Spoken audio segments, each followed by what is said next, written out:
The road to the reservation was narrow and cracked, swallowed by dust and time. Joshua Greyhawk hadn't driven it in over 15 years, not since the day he left Thunder Ridge with a duffel bag and a promise never to look back. Now, the land seemed quieter, emptier somehow. The pines still whispered, and the mountains still loomed like solemn giants, but something in the wind had changed. Or maybe it was him. He clenched the steering wheel tighter as he passed the rusted sign. "Welcome to Thunder Ridge, home of the Greyhawk people." The paint had faded. So had his connection to this place. He was 30 now. A tech consultant in Phoenix. Nice apartment, gym membership, weekend sushi. Clean. Modern. And far away from powwows, smoke, feathers, and the expectations that once choked him. His phone buzzed in the passenger seat, another client email. He ignored it. This wasn't about business. This was about his grandfather. Chief Elias Greyhawk. Or, at least, that's what the elders still called him. But to Joshua, he was just the quiet old man who carved in silence and smelled of cedar. The one who never asked for anything, until now. "Come back, Josh," his mother had said over the phone, voice tight and trembling. "Your grandfather's dying. He asked for you. Just you." When Joshua arrived at the cabin, the air felt thicker, like something sacred still lingered between the trees. The door creaked open before he could knock. His mother stood there, older than he remembered, but with the same eyes, stormy, proud, searching. "He's waiting," she said, stepping aside. Inside, the room smelled of firewood and tobacco. There were no machines. No hospital beds. Just blankets, a flickering oil lamp, and a man who once commanded the respect of 3 nations, now a frail figure beneath a woven quilt. Chief Elias turned his head slowly. His eyes, though aged, still burned with an unsettling clarity. "You came," he rasped. "I wasn't sure you would." Joshua swallowed. "You asked." "I came." Silence. Then Elias raised a trembling hand and pointed toward the wooden chest at the foot of his bed. "Open it." Josh hesitated, then knelt. The chest was old, hand-carved with markings he barely remembered. He opened the lid slowly. Inside, wrapped in red cloth, was the headdress. 32 eagle feathers. Leather aged to the color of dried blood. Beads arranged in a pattern only a few would understand. Joshua felt his stomach knot. It was heavier than he thought, not physically, but spiritually. Like something ancient had just woken up. "It's yours now," Elias said, voice thin as smoke. "Our people need a leader again." Josh stepped back, shaking his head. "No. That's not me. I don't live here anymore. I'm not that." Elias coughed, a dry, rasping sound that rattled the walls. Then he looked up, eyes piercing through the layers of distance Josh had built over the years. "Then learn," the old man whispered. "Because that headdress doesn't carry power, it carries memory. And you're the last one who can remember." That night, Joshua couldn't sleep. He sat alone outside the cabin, wrapped in a borrowed wool blanket, the cold of Thunder Ridge biting through the fabric and into his skin.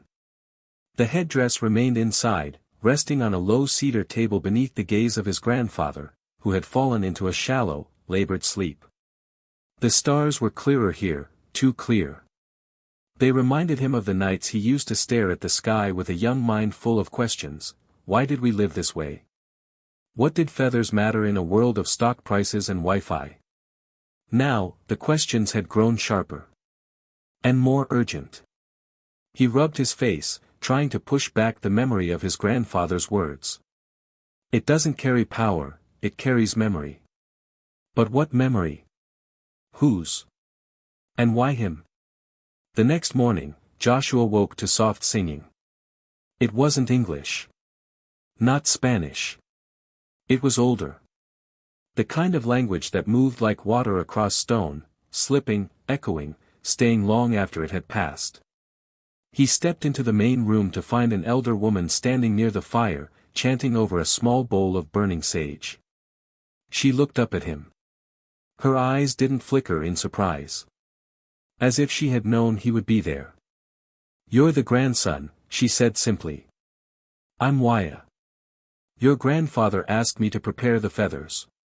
Josh blinked. "Prepare them for what?" She didn't answer. Instead, she walked to the table and lifted the headdress with reverence, moving as if the weight might crack her bones. She set it on a thick cloth and began separating each feather gently, laying them in a half-circle. "Every feather tells a story," she said. "Not your story yet. But one day it might." Joshua stepped closer, cautious. The air smelled of cedar and something else, responsibility. "How old is it?" he asked. Waya smiled without warmth. "Older than most names still spoken. It was started by your great-great-grandfather. Each chief after him added feathers, not for show, but for what they did for the people. For who they became." Joshua ran a finger along one feather. It was dark and cracked at the edge. "This one?" he asked. "That one belonged to your grandfather. He added it the day he turned away a pipeline company and protected our water. He stood in front of their machines alone. That feather has weight." Waya paused, letting her hand rest on a white feather at the center. "But this one," she whispered, "this one is cursed." Joshua looked up. Cursed. It came from a chief who broke the circle. He betrayed his own people. The elders argued to remove it. But Elias said no. He said every mistake deserves to be remembered. That hit something deep. A sharp kind of honesty. Not the kind Joshua was used to in city boardrooms. "So why me?" he asked again, voice low. "I haven't earned any of this. I left. I gave up this life." Waya's hands didn't stop working. She tied a red thread to one feather and looped it again, then looked him in the eye. "Because the headdress isn't a trophy," she said. "It's a ledger. A map. A warning. You don't wear it to claim power. You wear it to carry memory. To remember who we are, and who we must never become again." Joshua sat in silence, unsure of what to say. He had come here expecting a deathbed farewell, maybe some guilt, maybe some closure. But instead, he was being handed a legacy. One feather at a time. And each one was heavier than the last. That evening, the reservation came alive with something Joshua hadn't felt since childhood, not noise, but presence. A quiet kind of gravity. Elders walked slowly with canes carved from mountain ash.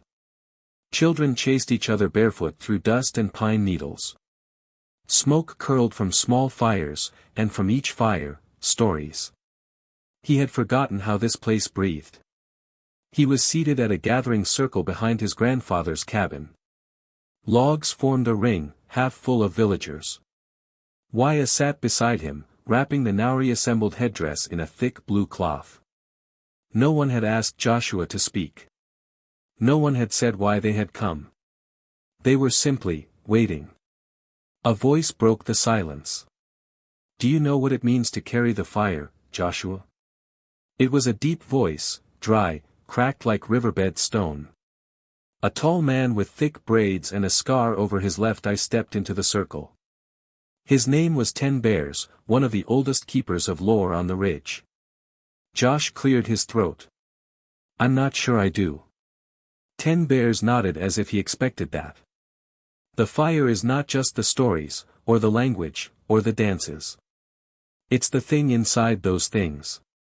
The part that keeps us from forgetting." He paused. "We call it Takota, the ember. Some carry it in song. Some in memory. Your grandfather carried it in silence. In wait." 10 Bears knelt before Joshua and slowly placed something in his hand. It was a single feather, dark gray, almost silver at the tip. But it wasn't just any feather, it was scorched along one edge. Burned, as if it had once been caught in fire. This, he said, was taken from the headdress after the fire of '71. When the West Hill burned. The chief at the time refused to evacuate until every child had crossed the river. He lost half his body to the flames, but saved the village. That feather is his. Joshua stared at it. He could feel the heat from decades ago still pulsing at its edge. "Why give this to me?" he asked. 10 bears stood. "Because it's not your grandfather's fire we fear losing. It's yours. You're the last Greyhawk in your line. If you turn away, the circle breaks." A sharp silence fell over the gathering. That word again, circle. It had come up 3 times in one day.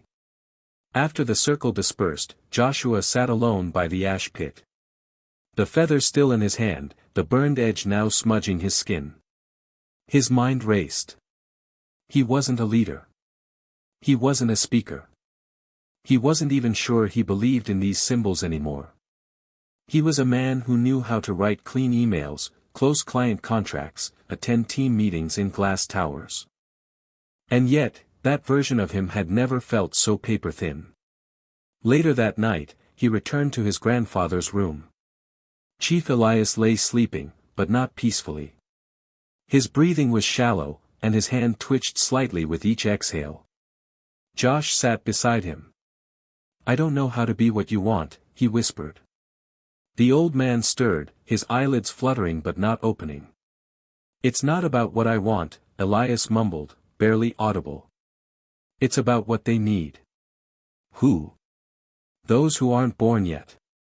That answer sent a chill through Joshua's spine. He looked down at the headdress resting nearby, now back on its ceremonial stand. For the first time, he noticed the base wasn't just wrapped in leather, it had names carved beneath the beads. Small, delicate markings. A lineage. And at the bottom, space for one more. One name. His. The storm came on the 4th night. Not the kind that rattled trees or flooded roads, this was the kind that crept in quietly, in whispers, in the way people looked at each other when they thought no one was watching. It started with a knock on the cabin door just after sunset. Joshua opened it to find 2 men he didn't recognize. One wore jeans and a leather jacket with a corporate logo on the sleeve. The other had slicked back hair and the kind of eyes that didn't blink enough. "Mr. Greyhawk," the man in the jacket asked, already stepping forward. "We represent Harmon Ridge Development. Your grandfather may have told you about us." Joshua didn't move. "No, he didn't." "That's unfortunate," the second man said. "Because your grandfather was in the middle of finalizing a transfer of property when he became unwell." Behind them, a black SUV idled with its headlights cutting through the trees. Joshua crossed his arms. "We're not interested." "You haven't even heard the offer," the man said, smiling. "It's generous. You walk away with a 6-figure payout. We build the retreat. Everyone wins. Except the people who live here. They'll have jobs. Roads. Clean water. They already have water." "Barely," the man shot back. "And this isn't about you. It's about honoring the process. Your grandfather signed an intent to sell. With him incapacitated, that decision falls to the next of kin. That's you." Joshua felt something shift in his chest. A heat. A pulse he couldn't place. "You're right," he said, voice low. "It is about me. And I'm saying no." They left without arguing further, but the message was clear, they'd be back. With lawyers. With pressure. Maybe with worse. That night, Joshua didn't sleep. Instead, he sat beside the headdress and stared at the worn leather strip bearing the names of his ancestors. This was the moment they spoke of. Not a coronation. Not a ceremony. A test. He walked outside into the darkness and found 10 bears already waiting by the central fire pit. They came, Josh said. We saw, 10 bears replied. They come every few years. Each time with a new name. New face. Same hunger. Joshua sat beside him, shoulders tight. He signed something. Only to stall them. He never meant to give up the land. But the council has grown old. Tired. Some are tempted. Josh looked at the flames, unsure what to say. You're angry, 10 bears said. I'm not a chief, Joshua whispered. I'm just a guy with a LinkedIn profile and a car lease. I don't know how to fight for land. Good, 10 bears said. Because we don't need a fighter. We need a witness. A what? Someone to remember. Someone to speak. Someone to stand between what was and what must be. The next morning, the community gathered in the meeting lodge. The developers had sent papers. Lawyers would arrive in 1 week. The council was split. Some wanted progress. Others feared change. A few had already accepted deposits. Joshua sat at the center of the room, the headdress in his lap. When it came time to speak, he stood slowly. I'm not a leader, he said. But I know when something sacred is being sold for convenience. This headdress, this land, wasn't meant to be bartered like junk in a pawn shop. He turned to the oldest member of the council, a woman named Marla whose eyes had not left him all morning.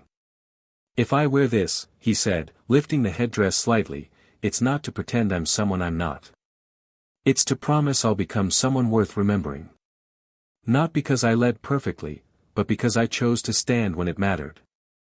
A long silence followed. Then Marla rose, walked to him, and placed a hand on the headdress. Then wear it, she said softly. Not for us. For them. She pointed toward the doorway, where children stood watching, barefoot in the dust. The next generation. The next morning, the sun rose slowly over Thunder Ridge, casting long amber streaks across the mountains. It was the kind of sunrise Joshua remembered from childhood, quiet, heavy, meaningful. Today, the headdress was no longer wrapped in blue cloth. It rested in his hands, fully uncovered. Each feather shimmered faintly in the dawn light, not with shine, but with story. The tips of some were bent, others marked by burn or bead. It was not uniform. It was not perfect. It was alive, a living record of sacrifice, courage, and burden. And now, it was his. His mother stood in the doorway, arms folded, watching him. You don't have to do this, you know, she said. He turned to her. Yes. I do. She stepped closer, brushing a lock of hair from his forehead like she had when he was a boy.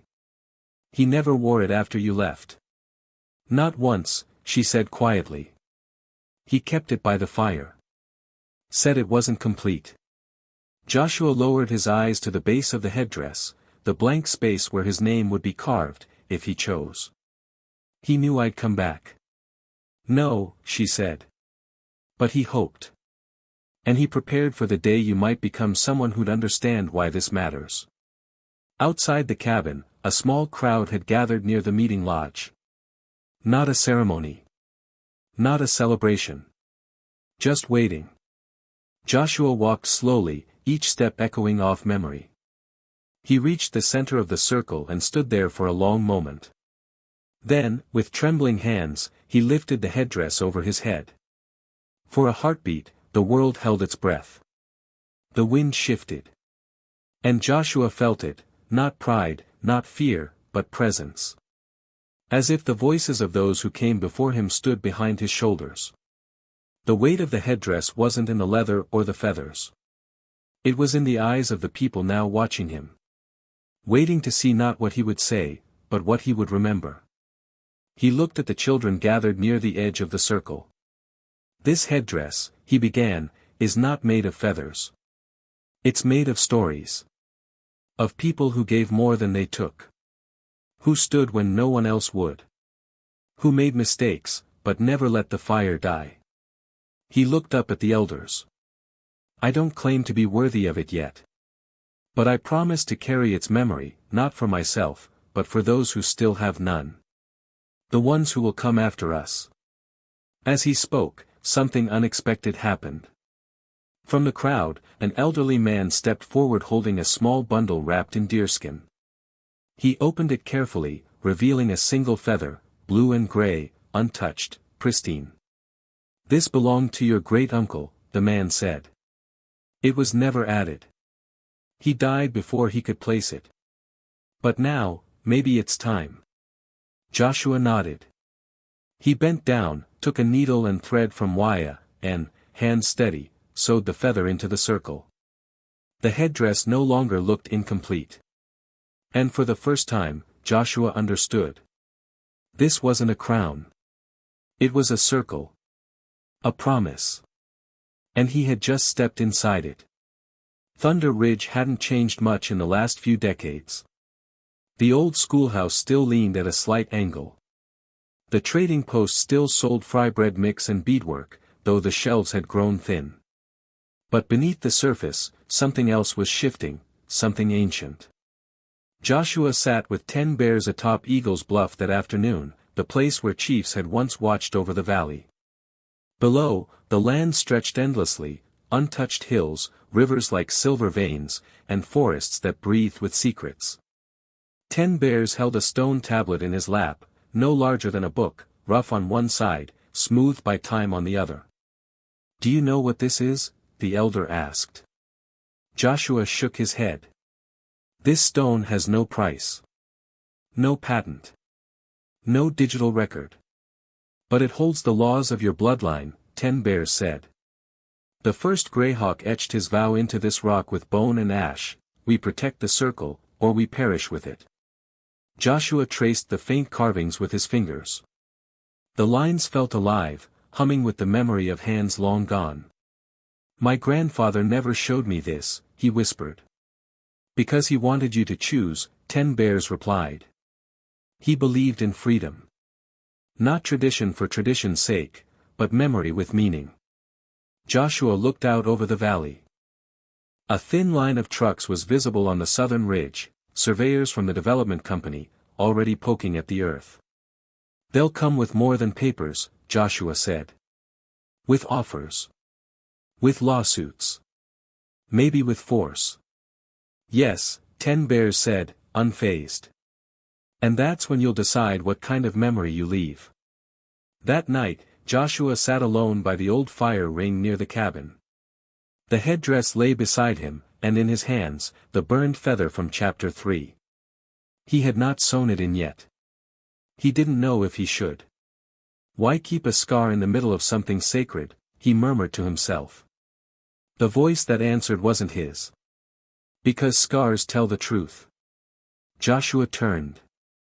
Waya stood there, arms crossed, her expression calm. We don't erase what shamed us. We carry it. So we don't repeat it. I'm afraid, Joshua admitted. Good, she said. That means you understand what this is. She knelt beside him and lit a small bundle of sage. Smoke curled into the air, and with it, the scent of cedar, memory, and flame. What you choose next, she said, won't just affect you. It will ripple. Into bloodlines you'll never meet. Into children not yet born. Joshua nodded slowly. And then, wordlessly, he sewed the burned feather into the center of the headdress. Not to hide it. But to honor the truth it told. At that moment, a strong wind swept through Thunder Ridge, bending trees and scattering dust. The fire flared. And for a moment, just a second, Joshua thought he saw something in the flame. A figure. Proud. Silent. Wearing the headdress. Watching him from across time. His grandfather. His great-grandfather. He didn't know. But he knew what it meant. The memory had accepted him. 2 days later, the lawyers arrived. They came in polished boots and expensive denim, stepping onto the reservation like explorers planting flags. A young woman in a blazer held a clipboard. An older man with a Bluetooth headset spoke as if every word was billable. They weren't here to talk. They were here to close. Inside the community lodge, the tribal council sat in a quiet semicircle. The air was tense, not with rage, but with resistance. Worn, tired resistance. Years of pressure had taken its toll. Joshua stood off to the side, wearing a simple woven shirt and jeans. The headdress remained in his grandfather's cabin, where it belonged for now. Today wasn't about symbols. It was about choice. "We're offering a real opportunity," the head lawyer began, pacing in front of the elders like a teacher in front of students. Infrastructure. Water filtration. Education support. All in exchange for unused land. Unused. That word. Joshua stepped forward. "Unused to you," he said. "But not to us." The lawyer smiled, condescending. "Mr. Greyhawk, I respect your heritage. But this land hasn't produced economic value in decades. We're talking about revitalization." "You're talking about replacement," Joshua said. "You pave over sacred ground, and call it progress. You erase names, and call it development." He turned to the council, voice steady. "You all know what's at stake. They'll offer more money. More pressure. But this land, this circle, isn't just dirt. It holds stories.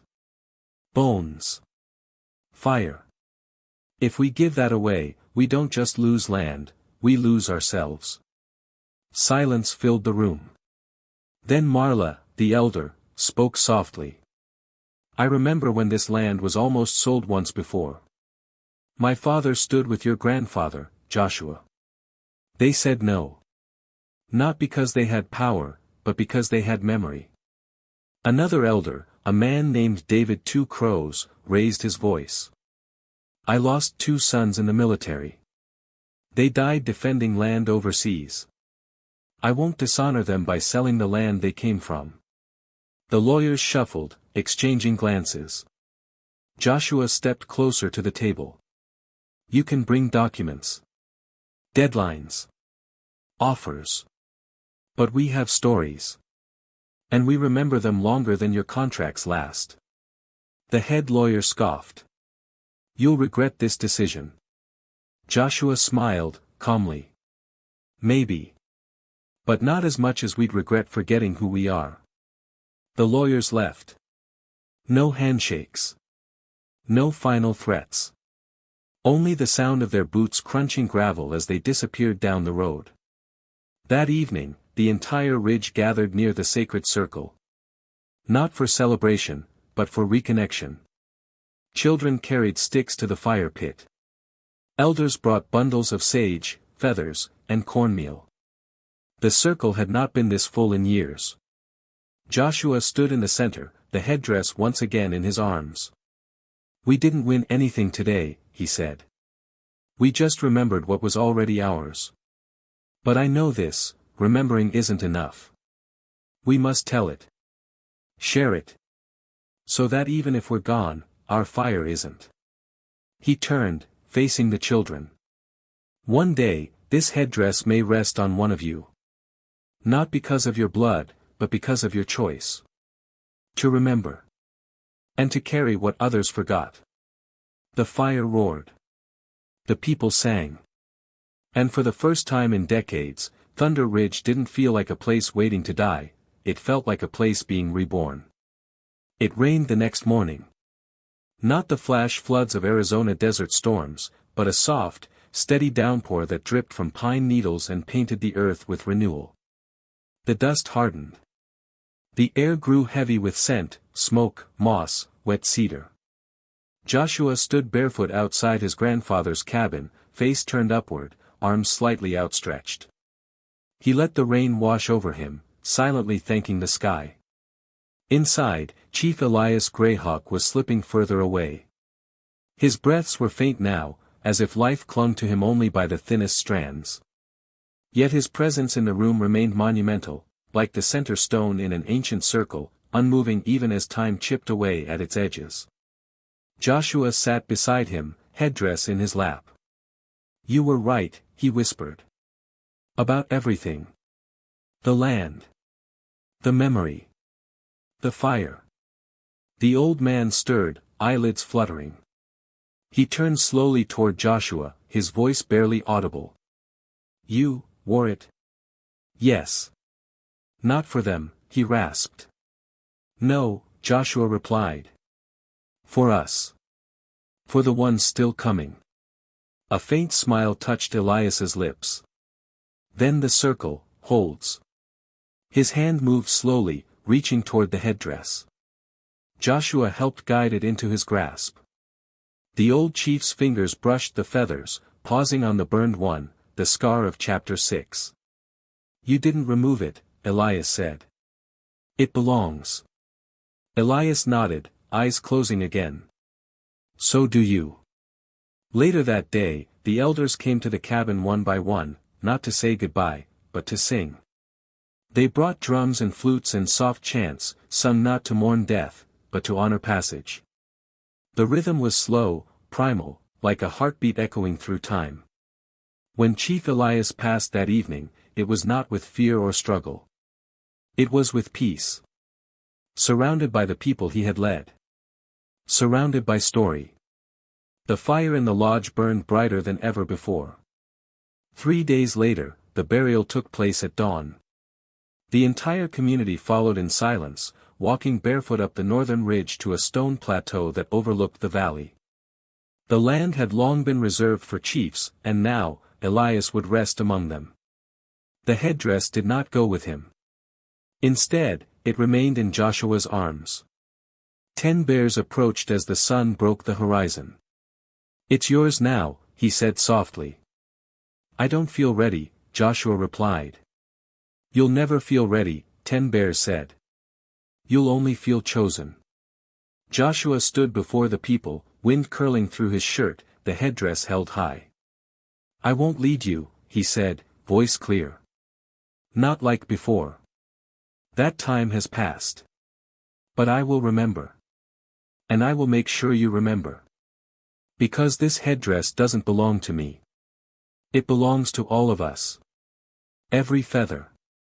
Every scar. Every silence between the songs.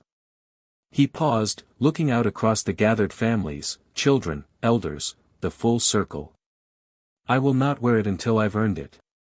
But I will protect it. And I will listen. Because leadership is not power. It is memory, in motion. The people said nothing at first. Then, one by one, they stepped forward, not to kneel or bow, but to touch the headdress. Gently. Reverently. Like passing on their part of the fire. The wind picked up. And with it, a single eagle feather fell from the sky, drifting slowly, landing at Joshua's feet. He looked up. And for the first time, he saw the full sky differently. Not empty. But full of voices. A week had passed since the burial. The lodge was quiet again. No more singing, no more council meetings, no more visitors asking for blessings or advice. The rhythm of Thunder Ridge had returned to its usual hum, steady, simple, unbothered by outside clocks. But something was different now. Joshua could feel it in the way people looked at him. Not with reverence, but with recognition. Like he had stepped into a space that had been waiting for him, not because he was chosen by blood, but because he had chosen them. Inside the cabin, he sat cross-legged before his grandfather's old workbench. The air still smelled of cedar shavings and smoked leather. The sun spilled in through a narrow window, spotlighting the tools that had carved legends into shape. Joshua held a fresh feather in his hands. Not from war. Not from protest. But from the eagle that had circled the ridge the morning of Elias's funeral. The tribe's spiritual keeper had taken it as a sign, and offered it to Joshua. It's yours to place, she had said. But not before you understand why. That question had lingered. Had he earned a feather? He hadn't faced fire.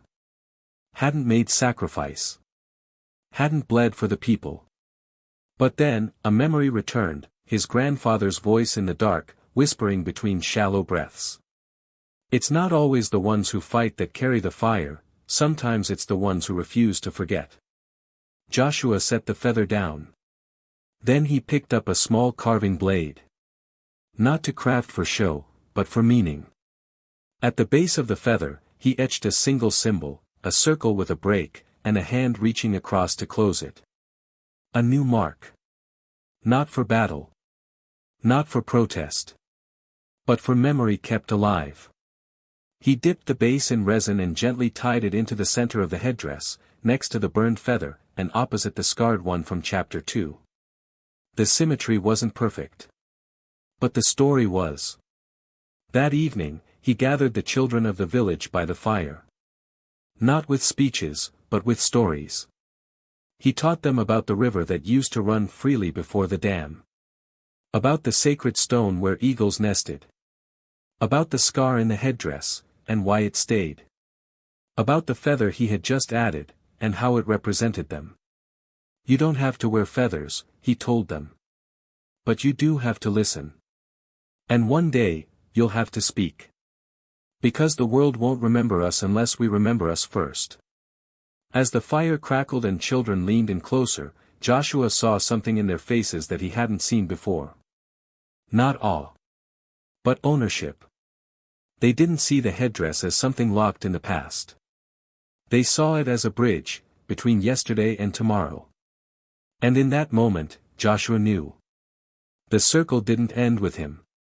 It had just begun again. Weeks passed. Autumn arrived, silent and golden, draping Thunder Ridge in hues of amber and fire. Leaves danced through the valley like whispers of ancestors, brushing the earth gently, reminding the living that change didn't mean forgetting, it meant becoming. Joshua had settled into a rhythm. He still checked his emails, still made occasional calls to clients in Phoenix, but those things now lived outside the circle, not inside it. Inside, there were fires to tend. Stories to tell. Children to teach. Elders to listen to. And most importantly, a legacy to protect. One evening, just before the first snow, Joshua received a letter. A real one. Handwritten, no return address. The envelope was old, the paper thick. Inside was a folded map of Thunder Ridge, marked with red lines and inked signatures. It was a copy of the original land treaty, signed by his great-great-grandfather and a federal agent in 1892. Joshua stared at it, breath caught in his throat. The document listed boundaries. Rights.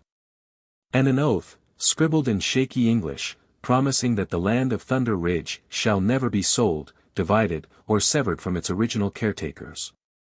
Never. Not until. Not unless. Not for the right price. Never. Who had sent this? And why now? He turned the map over. There was a single note, barely legible. For the one who still remembers. M. The next morning, Joshua brought the map to the tribal council. They studied it in silence. Marla traced her finger over the faded ink, her lips moving in quiet disbelief. If this is real, she whispered, then they can't touch us. Not now. Not ever. 10 bears nodded. They broke their word. This proves it. But Joshua didn't smile. Instead, he looked out the window, toward the hill where the lawyers had parked just weeks ago. They'll come back, he said. They always do. Then we stand, Marla replied. No, Joshua said. We teach. We tell. We pass this to those who will outlive them. Because paper fades. But story? Story outlasts stone. That night, Joshua stood before the community one more time. He didn't wear the headdress. He held it. And beside him stood a girl, no older than 10, with black braids and wide, curious eyes. This, Joshua said, is Leah. She asked me yesterday what the feathers mean. He knelt, holding the headdress at her eye level. I told her they are stories. Sacrifices. Warnings. Promises. They are what happens when people remember instead of retreating. He turned to the circle. And tonight, we start a new tradition. Every year, one child will be chosen, not to wear the headdress, but to hold it. To learn it. To remember its weight, not in pride, but in responsibility. Leia took the headdress in her small hands, eyes wide. She didn't smile. She simply nodded. As if she understood something many adults still did not. The fire burned well into the night. Stories were told. Names repeated. Songs sung in languages older than ink. And through it all, the headdress sat at the center, not as a crown, but as a circle. Passed from hand to hand. From heart to heart. Feather by feather. Story by story. Memory by memory. The circle was not perfect. But it had held. And now, it would grow. The snow came softly that year. It didn't arrive in a blizzard or sudden storm, but in slow, gentle layers, white upon white, erasing lines and boundaries with quiet purpose. By late December, Thunder Ridge was buried beneath a thick silence. The trees stood solemn. The river had frozen. And every rooftop glowed beneath a coat of frost. But despite the stillness, something inside the village had awakened. The circle wasn't just holding anymore. It was growing. Leia, the young girl who had been chosen to carry the headdress in ceremony, now came to the cabin every Saturday. She brought questions. Why are some feathers different? Did they ever fight with real arrows? How do you know which story to believe? Joshua didn't always have answers. But he had a new way of responding. Let's find out together. They pored over old journals from the tribal archive. Listened to audio cassettes of interviews with ancestors who'd passed decades ago. Spoke with elders still sharp in memory and wit. And slowly, with each conversation, Leia started remembering stories she hadn't even lived. That was how it worked now. Not passed down like instructions. But grown, like roots weaving deeper through shared ground. Meanwhile, the outside world began to take notice. An independent journalist came to the reservation to film a short documentary titled, "The Fire That Didn't Die." A university anthropology professor requested permission to study the headdress, not in a lab, but in dialogue with the people who lived its meaning. And letters began arriving, some from descendants of other tribes, some from native kids in cities who said things like, "My grandma wore feathers. I didn't know what they meant until now. I showed your video to my class. We all cried. Can we visit Thunder Ridge someday?" Joshua read each letter aloud at the weekly gatherings. Not as news, but as fuel. Still, the council reminded him often. We are not here to become famous. We are here to become remembered. So Joshua refused sponsorships. He declined ad revenue. He asked every outside voice to first listen, before speaking. And he continued carving. One feather for every new memory added to the circle. Not just for warriors anymore. But for storytellers. For children. For those who came back. And those still trying. One night, while tending the fire alone, Joshua felt a shift in the wind, like a door opening somewhere inside the dark. He turned. Standing at the edge of the firelight was a man, about his age, with long dark hair and city clothes too thin for winter. He carried nothing. Just eyes full of hesitation. "Is this Thunder Ridge?" the man asked. Joshua nodded. "I think I'm one of you," the man said. "But I'm not sure anymore." Joshua stood, walked over, and extended a hand. "Then this is the right place," he said. "Because this is where remembering begins." They sat beside the fire in silence. Two men. Two timelines. One circle. The headdress rested on the bench behind them, feathers catching just enough light to shimmer. It didn't glow. It didn't speak. But somehow, it answered.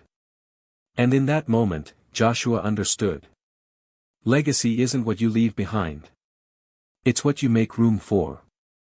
Winter deepened. The kind of deep that settled in bones, that quieted even the crows. Thunder Ridge lay under a blanket of white, but underneath, the fire still lived, in stories, in songs, in the soft crunch of boots across frozen paths. Inside the cabin, the hearth never went cold. Joshua made sure of it. And not just for warmth. For memory. Each morning, he placed a new log into the fire the way his grandfather had, with 2 hands, and with intention. Fire remembers, Elias had once said. Because it never stays still. Leah had taken to sitting by the hearth after school, not to ask questions, but to listen. Not to him, but to the fire itself. One day, she turned and asked. Do you think it knows what we're saying? Joshua smiled. I think it knows when we mean it. She nodded like that made perfect sense. Then I'll mean it more. That same week, Joshua began work on something new, an oral archive project. With the council's blessing, he began recording every elder willing to speak, every chant remembered by breath alone, every story not yet put to paper. He called it, the Ember Archive. Because even after the last fire dies, embers can spark the next. One evening, 10 bears visited the cabin with a leather pouch. He handed it to Joshua without a word. Inside were ashes. From the old council fire, 10 bears said. Burned low last summer. I kept them, not knowing why. Joshua gently poured the ashes into a clay bowl and placed it beside the hearth. Now I do, 10 bears whispered. In the weeks that followed, more offerings arrived. A carved flute, passed down from a traveling elder who'd played songs that kept children asleep during the relocation era. A blanket woven from horsehair, once used to hide sacred bundles from U.S. agents in the 1920s. A hand drum cracked down the middle, whose maker had once sung through war zones. These were not museum pieces. They were voices. Just waiting for someone to say, I hear you. On the final night of the year, the village gathered in the lodge. It wasn't a New Year's celebration. It was a circle night. Joshua stood in the center, holding the headdress, but did not wear it. Instead, he placed it gently in the middle of the room. Everyone sat around it, old, young, weary, proud. No one spoke for several minutes. Then Marla broke the silence. Let this year be remembered, not for what we built, but for what we remembered. Leah stepped forward, holding a fresh feather in her hands. She had found it herself, fallen naturally, unbroken, along the edge of the North Woods. She knelt, placed it on the cloth next to the others, and said simply. For the ones still trying. The people nodded. They sang. Not loudly. Not perfectly. But truthfully. And the fire answered, not with flame, but with a slow rise of embers that curled into the ceiling like smoke signals carrying every voice upward. Later that night, Joshua stood alone by the fire pit one last time before snow covered the coals. He placed a single word into the flame. Begin. Because remembering was never the end. It was always the place you began again. Spring arrived slowly. The snow didn't melt all at once, it receded inch by inch, as if testing the land's memory before giving it back. Beneath it, life emerged, sprigs of green, muddy earth, footprints where none had been in months. Thunder Ridge woke with the seasons. And so did something else. The Ember Archive had grown. Over 200 audio files. 42 interviews. 16 lullabies. 9 funeral songs. And one recording of a silence so complete, it was kept as sacred as any chant. Joshua labeled it, Where a Voice Once Was. He began receiving messages from neighboring reservations, people asking if they could contribute, or learn. Others simply wrote. Thank you. I didn't know we were allowed to remember out loud. But not everyone was grateful. A letter came from a regional developer. We are disappointed that Thunder Ridge continues to misrepresent historical land boundaries. Your community is not exempt from the needs of progress. We reserve the right to challenge your occupancy and will pursue legal recourse if this misinformation campaign continues. Joshua read it. Then burned it. He didn't even respond. Instead, he taught Leia and 3 other children how to speak their names in the old tongue, using only what elders could remember. They laughed. Stumbled. Mispronounced everything. But they tried. Later that week, 10 bears passed away in his sleep. No pain. No struggle. Just a silence that arrived like fog and stayed. His funeral was simple. Pine box. Cedar smoke. A single song, sung by children whose voices cracked from cold but not from fear. Joshua gave the eulogy. 10 bears didn't lead from in front. He led from behind. He reminded us that the quiet ones aren't always watching, sometimes they're waiting. Waiting to see if we'll step forward. He looked at the children. And now it's your turn to try. That night, Joshua added a new feather to the headdress. Not from an eagle. Not from a hero. It was a small dove feather, dull gray. He tied it near the base, opposite the oldest feather, the beginning meeting the present. This one, he whispered, is for those who never stopped showing up. Who stayed when no one clapped. Who held the fire when the wind came. A few days later, something unexpected happened. Leia came to the cabin with a notebook, hand-drawn pages, lists, scribbles. I want to start a circle of my own, she said. But for kids. Just us. We want to tell the stories in our way. With pictures. And videos. And, maybe dancing. Joshua smiled. You don't need permission. But will you help us? He paused, touched the feather she had placed months ago. No, he said. I'll stand back. And I'll watch you build something I never could. The next circle night, the lodge was more crowded than ever. Not just elders. Teenagers. Babies. Parents. Strangers. Even the doubters came. Joshua sat in the back this time. And Leia stood in the center. She held no headdress. But she held a story. One she'd written herself, about a girl who didn't understand why her grandmother cried when the songs came on the radio, until she learned what those songs had replaced. By the end, no one clapped. They just sat. And felt. Afterward, an elder turned to Joshua and said, I thought the fire would die with 10 bears. Joshua nodded toward Leia. It didn't. It moved. The following week, the wind changed. It blew down from the northern peaks, colder than expected for spring. Sharp, fast-moving, unsettled.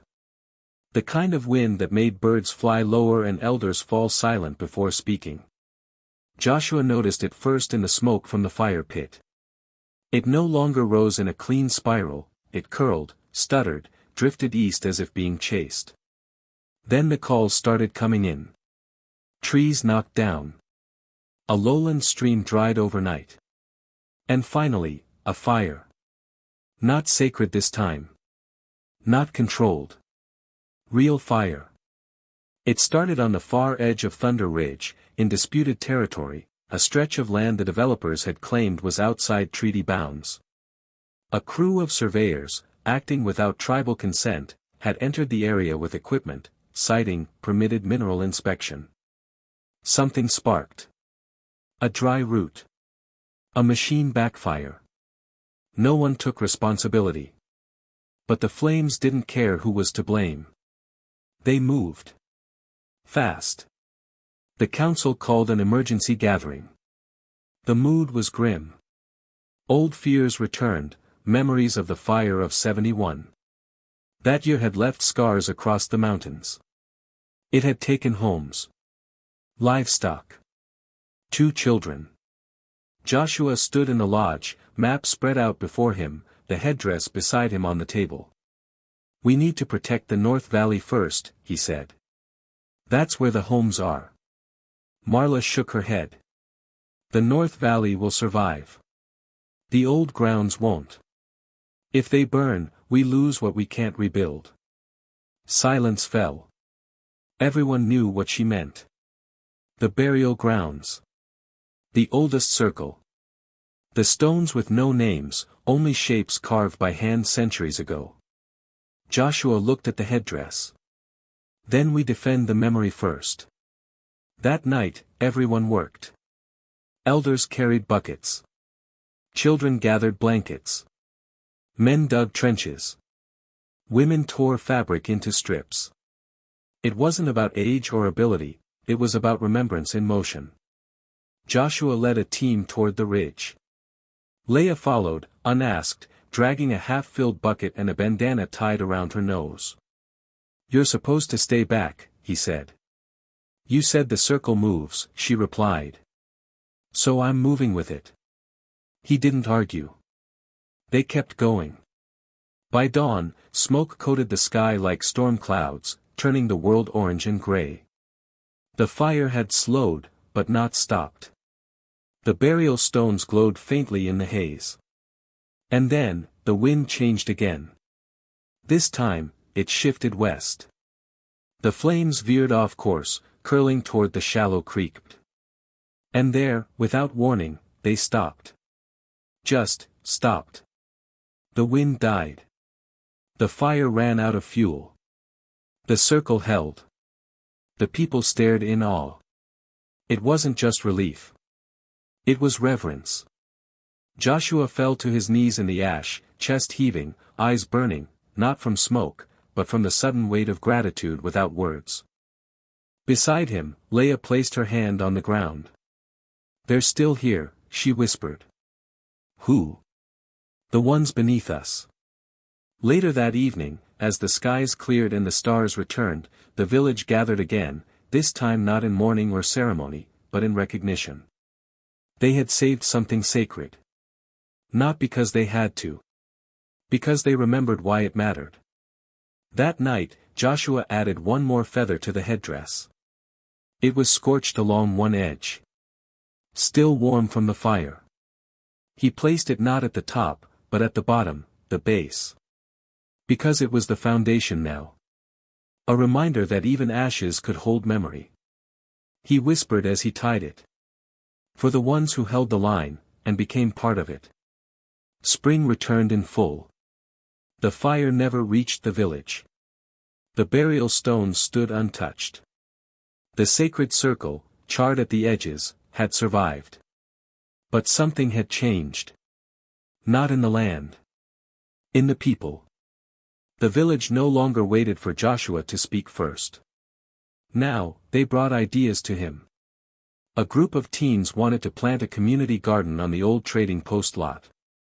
A few elders proposed reviving the buffalo song, not for show, but for ceremony.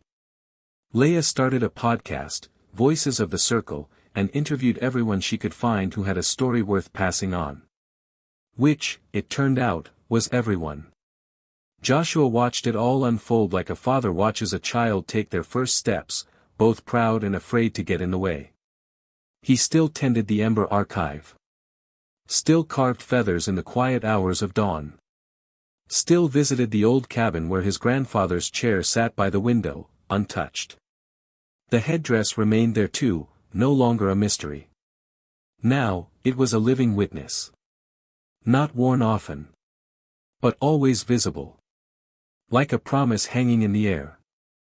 One day, a delegation from another nation arrived. They had heard of the circle. Of the children. Of the archive. They brought a gift, a small drum carved from redwood and wrapped in deer hide, with painted handprints from 3 generations of storytellers.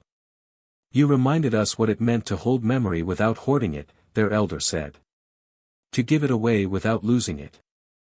Joshua accepted the gift, then said something he never would have imagined himself saying a year ago. We're just beginning. On the first day of summer, the village held a new kind of gathering. Not a funeral. Not a protest. Not even a circle. It was called the First Fire. Leia had named it. She said every generation should have a fire that feels like the first one, even if they're just adding to the old flame. They built a ring of stones in the same clearing where Joshua once knelt in ash. He stood behind the children now, not in front. He was not their chief. He was their reminder. When the fire roared to life, Leia stepped into the center and held the headdress high, not on her head, but in her arms. She didn't speak. She just turned slowly, letting each person see it. Touch it. Know it. Then she handed it back to Joshua. It's time you wore it, she said. He shook his head. It's not mine to wear anymore. She smiled. Then wear it for them. And so, for the first time in public, Joshua placed the headdress on his head.